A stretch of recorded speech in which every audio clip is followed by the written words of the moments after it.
All right. All right, so welcome everybody watching the replay. Hello and welcome to our masterclass today. So me and Tammy are here talking about trauma and wellness and how trauma affects your wellness. And so I'm going to let Tammy introduce herself, but if you've never been in a masterclass with you before, my name is Hope Pedraza. I am a certified holistic nutritionist. I am a functional diagnostic nutrition practitioner, and I'm the founder of InBalance, which is a Pilates-based fitness franchise. And so I am all things holistic and functional wellness, which is why me and Tammy are here together today to kind of tie things together with the mental health and physical health kind of perspective. So with that being said, I'm gonna toss it to Tammy. She can introduce herself, and then we'll just get going with the class. Good afternoon or morning, depending on where you are. I'm Tammy Leischer, and I actually am a trauma-informed movement specialist. I actually am bringing many, many years of hands-on experience working with people both in and out of the movement industry that have been affected by trauma, and that goes from birth to age, like adulthood. So trauma-informed movement is all about connecting the pieces and using movement as a modality. So it's kind of all encompassing. So, but what is trauma? And I think that there's a big, like when we talk about trauma, sometimes it's a really big word, and people are also sometimes really stigmatized by the word. So I'm going to try and break it down and have it be as normalized as possible. So there's sometimes people refer to trauma as a big T trauma and little t trauma. And I'm going to start with the big T trauma. So a big T trauma could be a life-altering event, such as a major accident, like a car accident, or something that could happen to you individually, or a large, what I'm going to say, a large, like an earthquake or Katrina, or something that could be catastrophic, that's beyond our control, or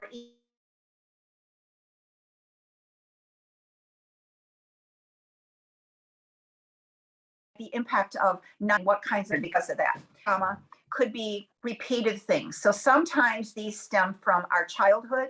So if you grew up in a home where there was active alcoholism, or there was, heaven forbid there should be abuse of any kind, but a lot of times the stemming from it starts like the trauma. So they could be repeated. It might be, I've had people say, well, I grew up in a really good home, but then they would, after they're thinking about it, it's like, okay, but what if? So the examples of things that we could think about in a little T trauma could be, negativity or negative body imaging, or negative things that were said to you as a child or even as an adult. But when we think about trauma, it also can be, we didn't create it. So when you're affected by trauma, it embeds in our body. And I'll talk about that in a little bit. Trauma has many layers. And when we think about the layers, like it goes from, inside to outside. But trauma is an event that threatens our safety. And that a lot of times is the pieces that sometimes we have to feel safe within our body. We have to feel safe within our environment, and even outside in the world. And that goes back to our nervous system. So there's lots of different kinds of trauma. But trauma also lives in our body in rhythms and postures and patterns of protection, and gently, gradually reshaping how we are. So with the different kinds of trauma that we have, there's acute trauma, which I just talked about, would be the big T trauma. So it's looking at how one event can totally change us. Complex trauma could be defined by Dr. Bessel van der Kolk as something that is an experience. It says the experience of multiple chronic and prolonged developmentally adverse traumatic events. That sounds really big. So let's break it down just a little bit. So he's talking about early life exposure. So if and everybody has got some kind of trauma at some point in their lives, but the earlier your trauma, the more it impacts you as an adult. So there could be physical abuse, there could be neglect, which would be like neglecting your own basic needs, or even as a child. Unfortunately, there is sexual abuse, but a lot of times people want to turn their head in the other direction and don't want to acknowledge sexual abuse, but it's very, very prevalent. 1 in 4 women are sexually abused.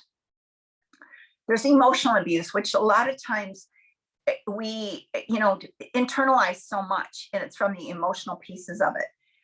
Domestic violence, abandonment. So if you were a child and your needs were not met, those can be abandonment issues. So the early experiences that we have in life can really shape how we are as an adult. And I've talked about this many times before, but I'm going to bring it into the conversation here, because what happens is we manifest those things and they come into our bodies, and sometimes we don't even know they're there. So unhealed early childhood trauma could be lack of trust, not feeling safe, the nervous system. And after I'm done with this, I'm going to talk about the nervous system in detail, but the nervous system in it, feeling like you're always on edge or ready to, so there's a fight, flight, or freeze. And usually people are in that fight or flight. And then there's 2 more that we'll talk about. But the things that are associated with that is like, sometimes we want to fix people pleasing, external validation. For example, in external validation, maybe you're the type of person that has lots of certifications, like for example, with Pilates or yoga, or maybe you're somebody who's gone and you've done, 10 different kinds of certifications, from yoga to Pilates to TRX to a personal training. So it's the external validation that, says that I'm really okay. It's difficulty setting boundaries can be another really big, major one for people. So later in life, and Hope and I are going to talk, I'm going to skip to the nervous system. So the nervous system is actually, I'm going to kind of back up. So there's a gentleman, his name is Dr. Stephen Portage, and he actually was the one that discovered, it's called the polyvagal theory. So the vagus nerve actually stems from the base of your brain.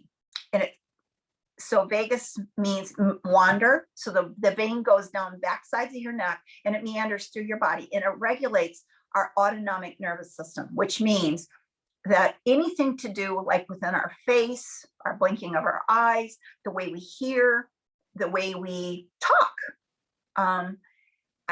our heart rate. And so one of the nerves is centered more around the face and the neck, and the other one moves into the abdominal areas, which Hope and I are going to get further into, because so much of that, the trauma can be stored in different parts of the body, but it also affects the whole interior landscape. So if you've been exposed to trauma, probably at some point your nervous system has been dysregulated at some point.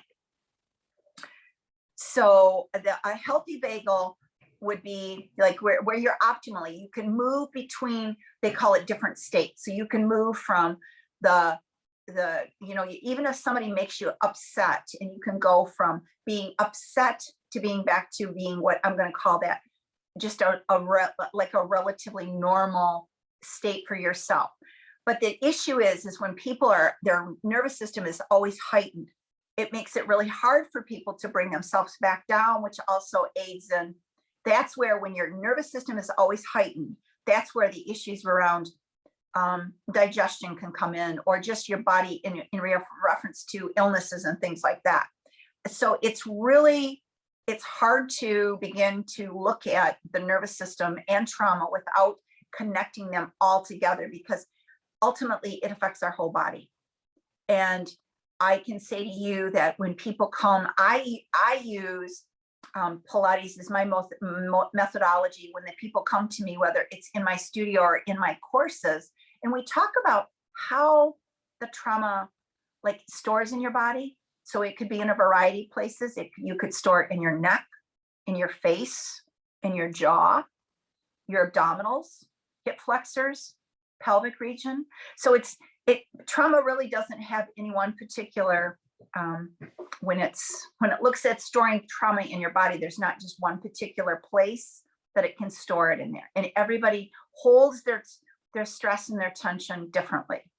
I think that the emotional pain is what, you have to also think about what trauma is. So trauma happened, like, let's say it happened 10 or 15 years ago, but if something happens and it takes you right back to that emotional, it's like you feel like you're set right back to that place in time, but it's the emotional aspect of it, and it's learning to move with your emotions and how to begin to, find coping skills that are going to allow you to breathe through it or move through it. It really just depends on what your body's accustomed to. But when you're thinking about the nervous system, and it's not just something that you do randomly, you have to begin to work and do the practice of calming yourself down through breathing, through movement, through even being outside in nature, wherever you are, even if it's to go outside and have it be chilly outside. Being outside in nature can be one of the best healing components for us. So the trauma also shows up in our bodies in a lot of other ways, not just in our muscles, but it also can show up in a disconnect or that feeling of emotional things where you say, oh, I'm just not going to deal with it. And so you numb your emotions that are connected to whatever the event may be, or maybe it's something that is really uncomfortable for you to talk about. And I want to just say that neither Hope nor I are therapists, and we're here to talk about the effects of trauma. And so there's always what I'm going to call talk therapy. And it's really important to acknowledge that we all have the need from time to time to have mental health intervention. So going to a trauma therapist or going to just a regular, so somebody that you can connect with is really important. And I think too, that when we talk about the nervous system and we go back to what kinds of states there are. So I talked a little bit about the fight and the flight, but I also want to talk about something called fawn. So the fawn is where you're like at a, I don't want to use the word standstill, but you don't want your nervous system to become heightened. So maybe you're at a point where you like to people please, or you don't want to upset people's feelings, or there's lack of boundaries. There's a multitude of ways that fawning can show up, but those are just two particular ways that that can show up. The other way that it can also show up is that we can put ourselves into what I call little boxes. And those little boxes would be like you're protecting yourself around your emotions and not wanting to feel them. So a lot of times, and I've heard this said by Dr. Peter Levine, is somebody that I like his work. And I also like Dr. Stephen Portish's work, but Dr. Bessel van der Kolk. And again, these are just people who've done a lot of work with trauma. Peter Levine has done a lot with somatic work and also with the nervous system. But people don't know how to connect with their emotions. And the first few times that they do, it's really uncomfortable. But it's beginning to identify that we all have emotions and triggers. But the freezing part of it, so we've got fawn, fight, and flight, and then we've got freezing. So the freezing point would be feeling disconnected. People have actually fainted at the freeze point. So when we think about how it impacts us in regards to like your body, what you may feel within your body, everybody's going to be different. You might feel like your muscles becoming really tense. You might start to clench your jaw. Things that we don't have any control over. Sometimes people's voices change octaves if they're upset, and so they might go up or down. Your vision changes as well. So you become more tunnel vision. So you're not going to see necessarily everything that you need to see, but what isn't the most pertinent information that's there. Your heart rate can go up or down. Usually your breathing becomes more shallow, especially when you're in the freeze mode. Let's see. So when we go back to the nervous system and we look at if you're constantly moving from, staying really elevated, that's where the whole dis-ease within your body. So you don't feel at ease, meaning you can walk through life, your shoulders may be up around your ears like earrings. And once you begin to recognize that you can move through trauma by addressing some of the way you feel, and it's through what I'm going to call your body, and in what I'm going to call the felt sense state. Because a lot of times when people have gone through trauma, they can't identify with their emotions, which means that they can't also connect back to their body. So you might have somebody, and I think it's really important that when we talk about our bodies and the disconnect. So if you teach, or even if you're an individual who is just, you're not a teacher, but you can move through exercises, but you can't physically connect with your body. Probably at some point, there's been some kind of trauma, and it might be unhealed trauma.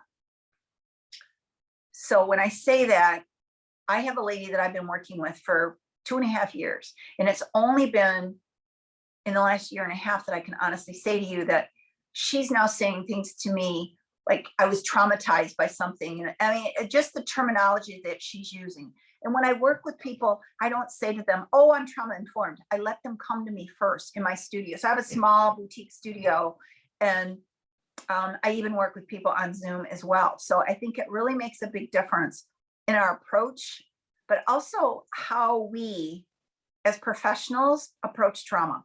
And I think that being, listening to, if you have not listened to Hope's stuff that she talks about on Instagram and even on Facebook, I think that when you begin to turn the page with trauma and think about it, instead of being, and I liked this because it was something I recently heard, and it's like when we take the trauma, and so oftentimes people want to, they some ways can get stuck there, but if you can take trauma and look at it as a gift, and so that gift is the reconnection. So you've realized now you've had trauma, but the gift of the reconnecting with your body, but also beginning to unplug all of those areas within our body that can be affected by trauma. And so some of the things in regards to internally, and Hope and I are going to together talk a little bit more about this, but the emotional responses, maybe your inability to make commitments, or you might say you want to do something, but then again, something freezes you and you're just like, I can't do it. But also chronic fatigue or very low energy. Your immune system is huge in this. And it also affects your endocrine system, but also depression, anxiety, chronic illnesses. And I'm just going to say this, there's been correlations and studies that have directed back to autoimmune disorders that have been people who've gone through trauma have had undiagnosed autoimmune disorders. So for example, any kinds of eczema, skin rashes, digestive issues, Crohn's disease, reduced ability or even heart rate, attachment. And this is another big one that we don't necessarily always think about. So usually when people have been through trauma, their attachment to both themselves or regulation, and I'm going to talk about this. So this is called co-regulation or attachment. So a lot of the researchers first start with an animal. So for example, if you're in the wild, or just envisioning yourself in the wild, and I don't know, let's use a dog and let's say a tiger. So if a dog is outside, or even another dog begins to come to them, they're going to get really scared, and they're going to be defensive, and they're going to do what they got to do, and they're going to run away from whatever the predator is. But then once they begin to feel safe, you might see a dog specifically shake from head to tail. And what they're doing is they're rebalancing their nervous system, and then they go about their day.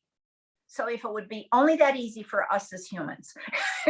So when we begin to realize that we don't feel safe, and you go through all of the signs and symptoms, like your heart rate, your eyes, and your vision, your face and your jaw beginning to tense. You might even have your shoulders up around your ears. You don't feel safe. So when we're working with people, learning how to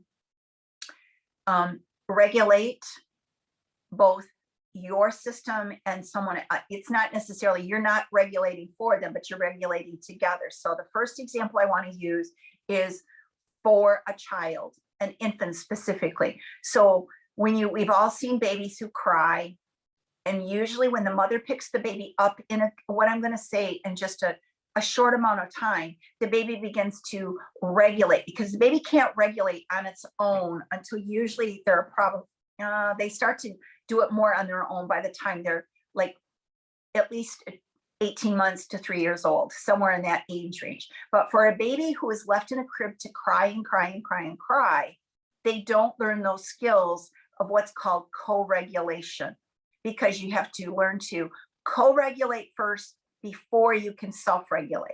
So you co-regulate with your parent as a child. And then, so if you never learned as a child how to co-regulate with somebody else, you don't know how to self-regulate. So for example, children who have had issues with regulation or attachment might have a great deal of difficulty sleeping. So as people, we have to become in sync. So it's like you're regulating each other. So if one person is really high and the other person is really low, at some point they're going to have to come to like what I'm going to call a matched medium.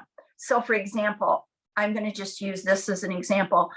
In my studio, I had a client who came to me and she was really upset one day. And I just started with just breathing with her. Sit down.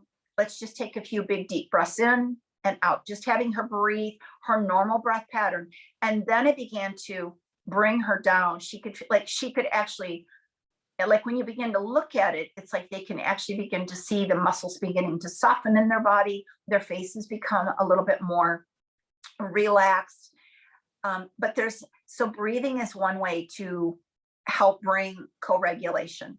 Even movement with like your eyes, especially if you're not feeling safe, like diminishing and covering your eyes. So rubbing your hands together and then cupping your hands over your eyes. So you're taking out whatever that visual distraction is, and then begin to take a few deep breaths, and maybe begin by massaging like your scalp and then moving down your face, keeping the hands over your eyes, and then beginning to even like go to the mandible and open and close your mouth. And swallowing is really, really helpful, because that too, it initiates the calming of the vagus nerve.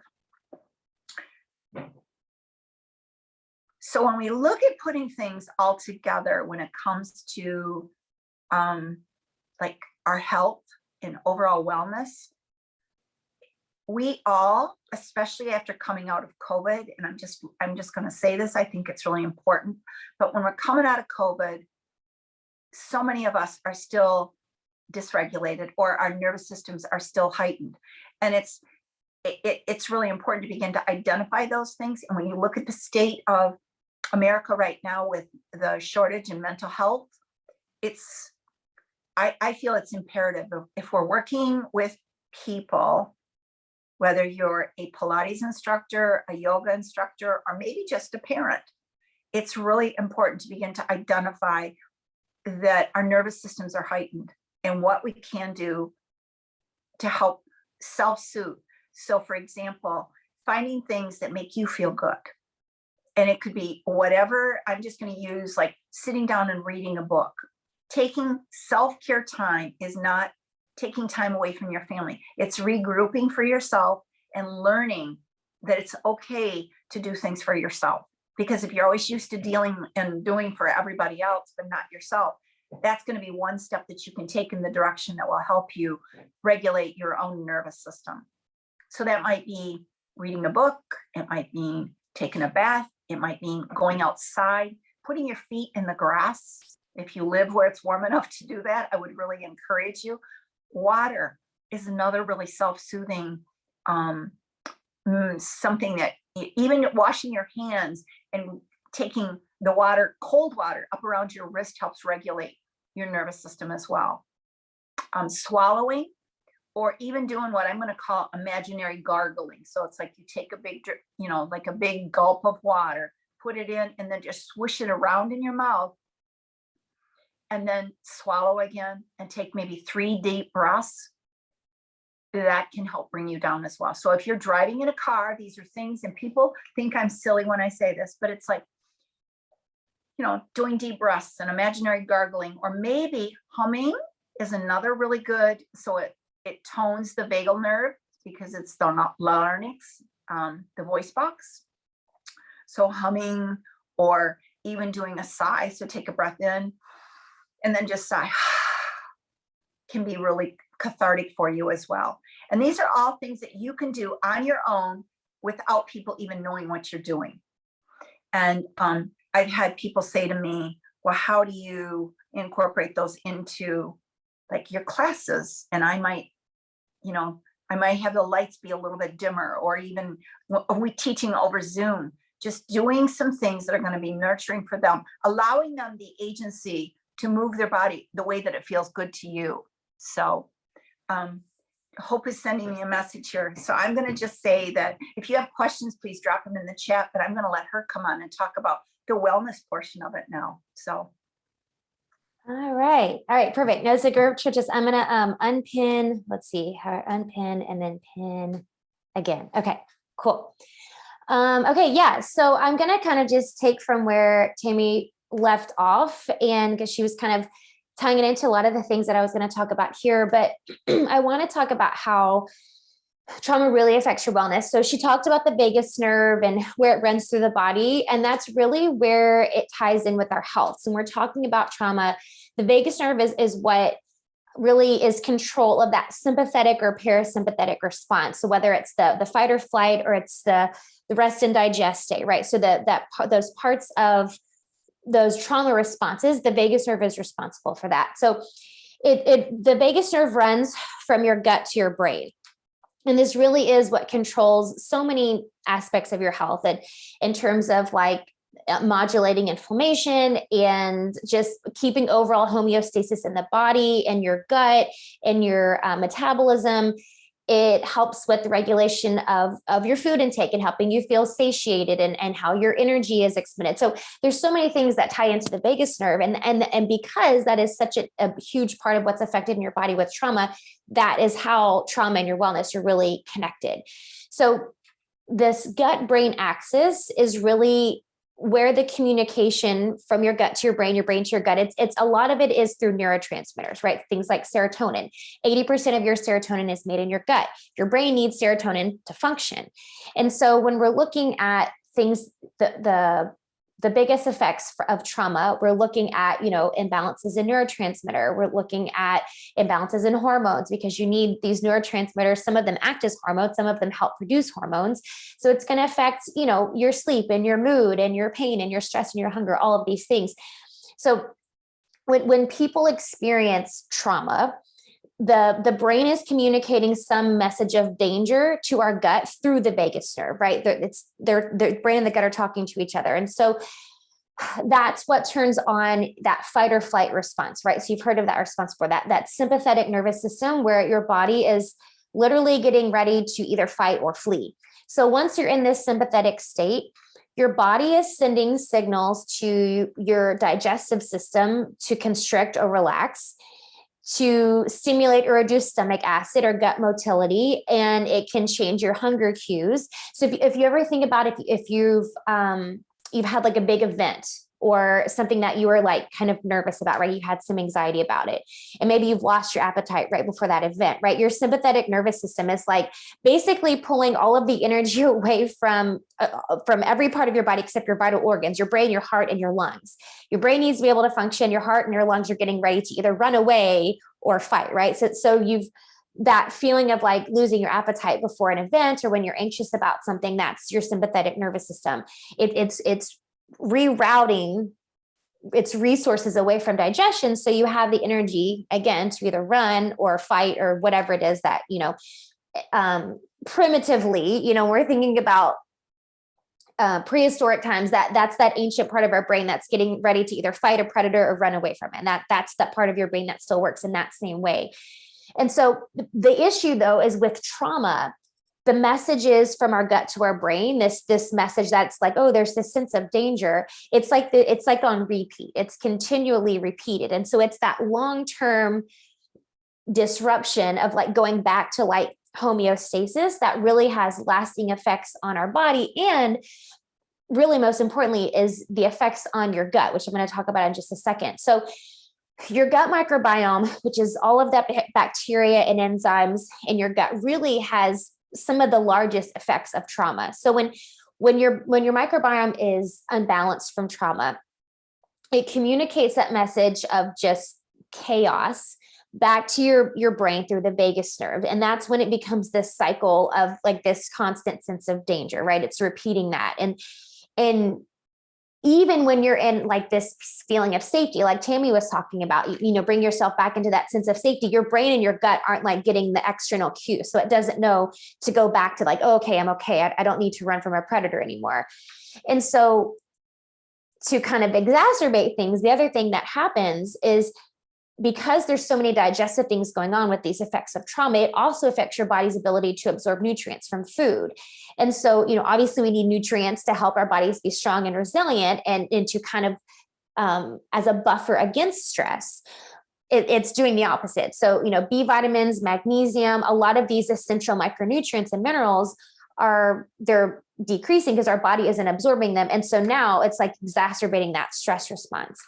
So there's a study, or there are multiple studies that show that of all the psychiatric issues, syndromes out there, PTSD has one of the strongest brain-body relationships because it's this continuous cycle of trauma that's going on between your brain and your gut it's wear and tear on the tissues in your body. It's wear and tear on the tissues in your gut and your brain and all parts of the body. And so physical symptoms associated with PTSD are all like digestive symptoms. It's diarrhea, constipations, bloating, stomach ulcers, intestinal inflammation, gallbladder issues. Like all of those things are symptoms of PTSD because of what's going on with that gut-brain connection. And so it's really essential to understand the connection between the brain and the gut, because that is what is controlling so much of what's going on in our body when you're in these stressful states, in these trauma-induced states. So I want to go through each kind of part of these trauma states to talk about what happens in your body, what's going on in your body physiologically when you're in this state. So first I want to talk about the ventral. So ventral vagal is the state where it's like, this is like our rest and digest state. I'll just say that. This is like, they call it like social engagement state, where you're like calm, you feel a sense of safety. It's the ideal state.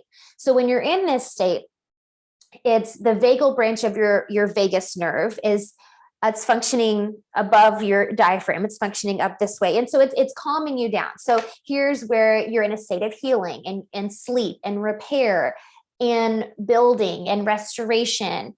This is when you have, healthy hormone levels and your digestion and your elimination. All of these things are working right. This is in the state where you can reverse the damage caused by that fight or flight response.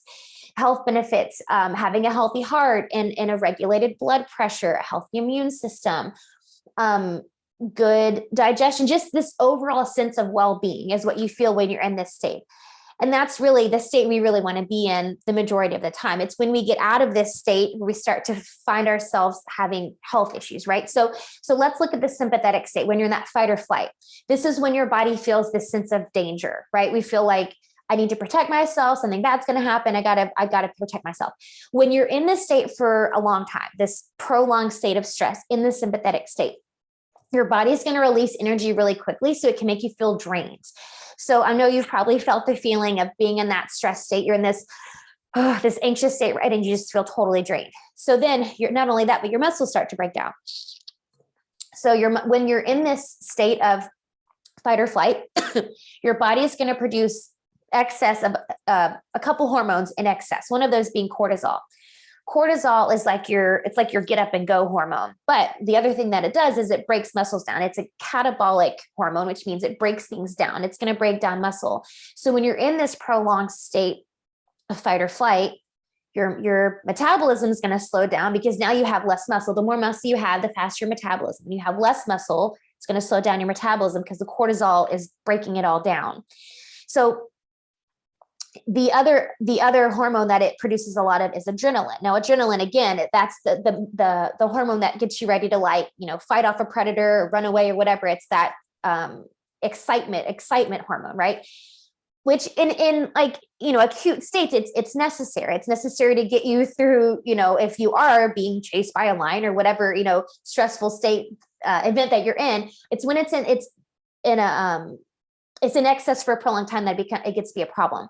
So when the levels of adrenaline are high for a long period of time, it really starts to affect our body in terms of like inflammation, nerve damage, and it's going to affect like your receptors, because then your body's not going to know how to receive it. Like, well, adrenaline's being pumped out so much, your body's like, well, I don't know what to do with it now. Like, why are we still pumping out adrenaline? And so the receptors are going to be off. So this is what causes inflammation, the nerve damage. It's going to alter your metabolism. So the excess of cortisol and adrenaline really have an effect on overall inflammation in the body, on your nerves, on your metabolism.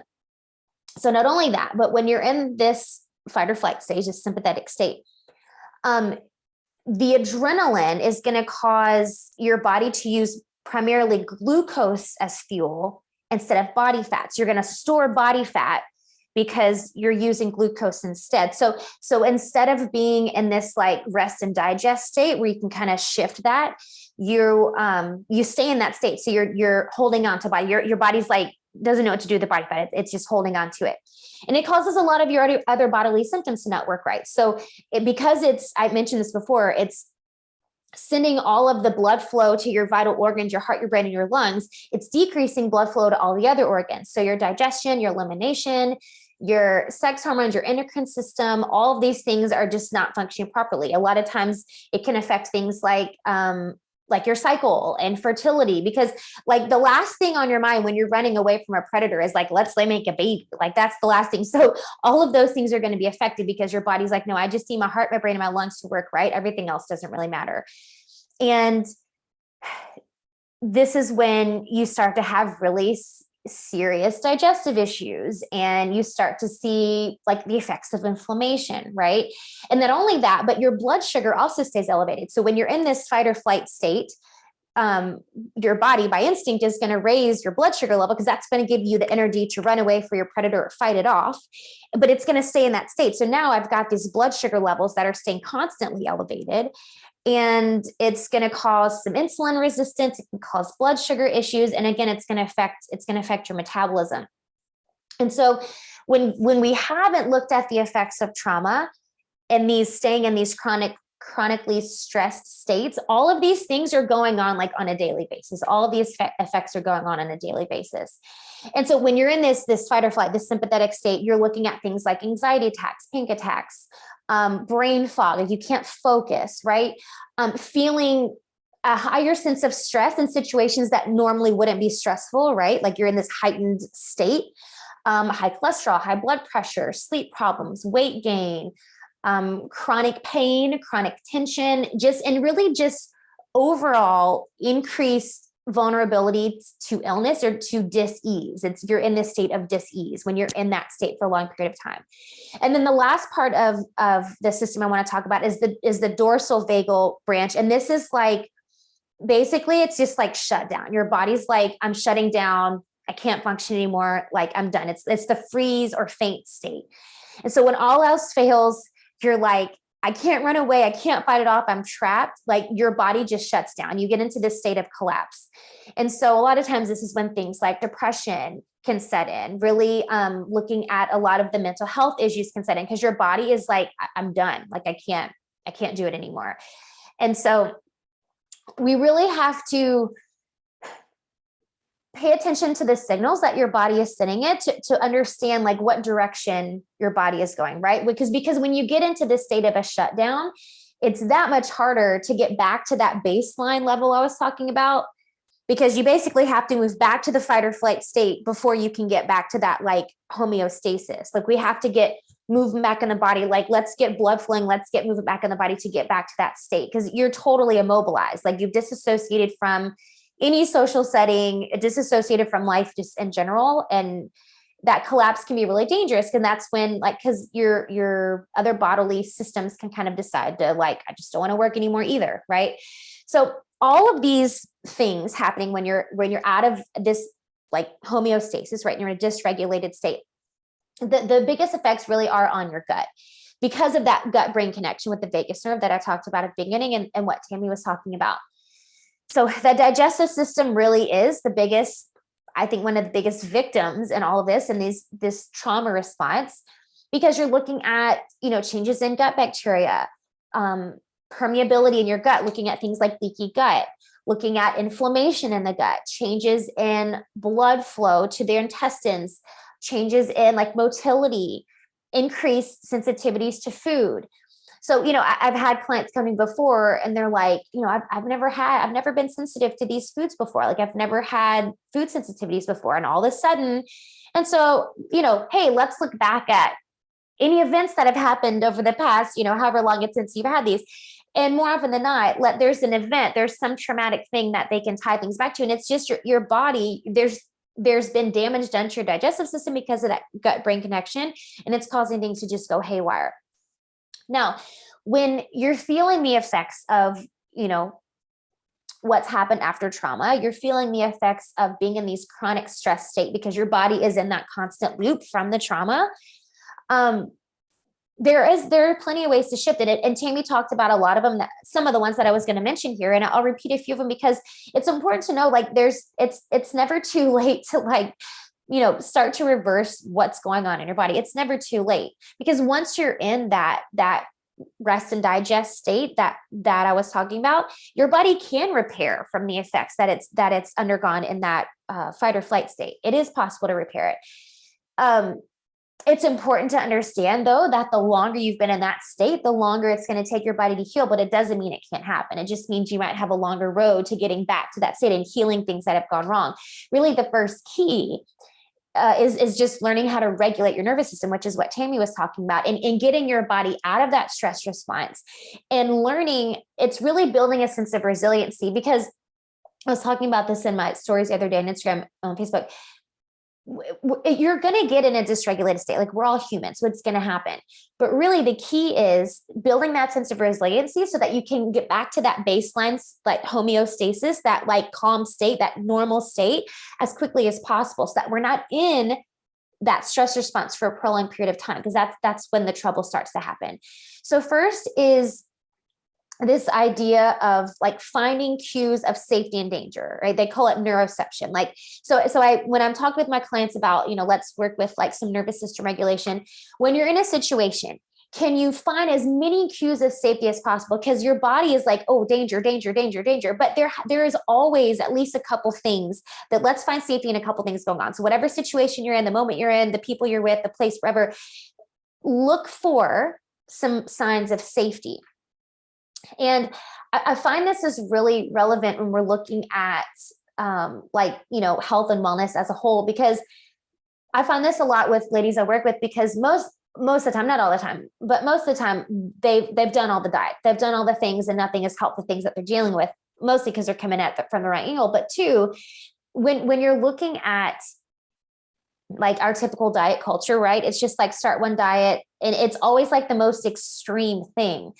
And there's zero sense of safety in that. Like when you're feeling super constricted or restricted, your nervous system is like freaking out. Like there's no sense of safety in that. So of course it's not going to work, because your nervous system is like, hold on, like what you're telling me to do does not feel safe right now.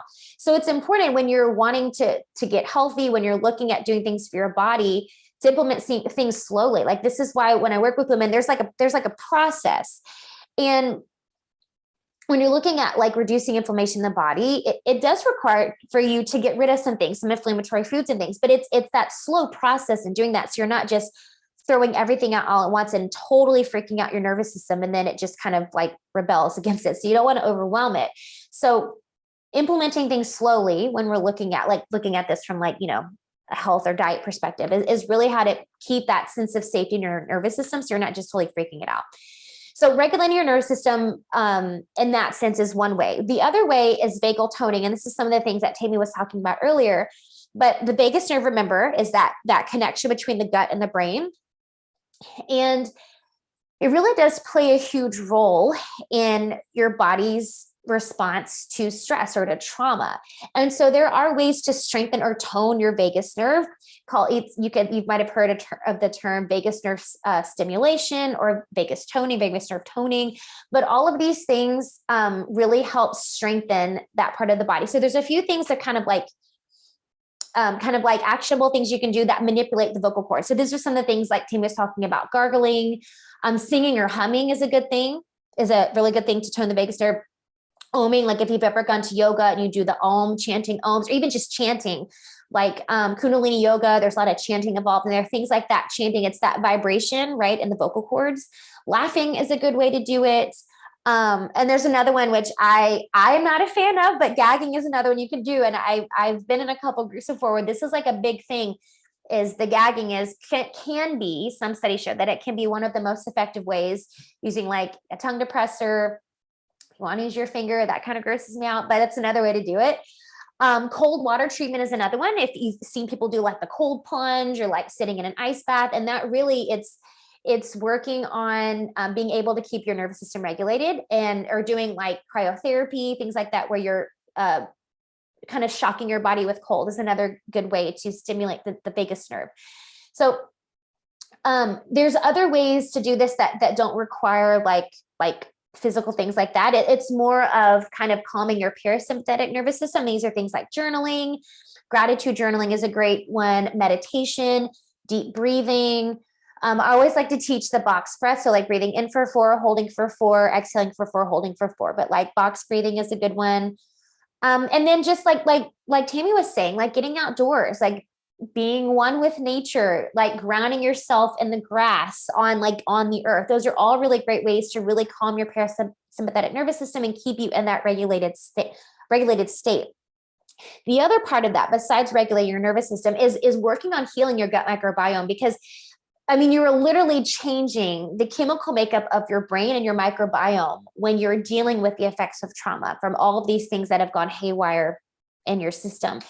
And this is really a complex thing. And like, I mean, we could do a whole masterclass on just this part because it's complex, and really and truly, we could talk about it in a masterclass all day, but it really is going to be specific towards the person that's dealing with it, because every body is different. So it's going to be different for everybody.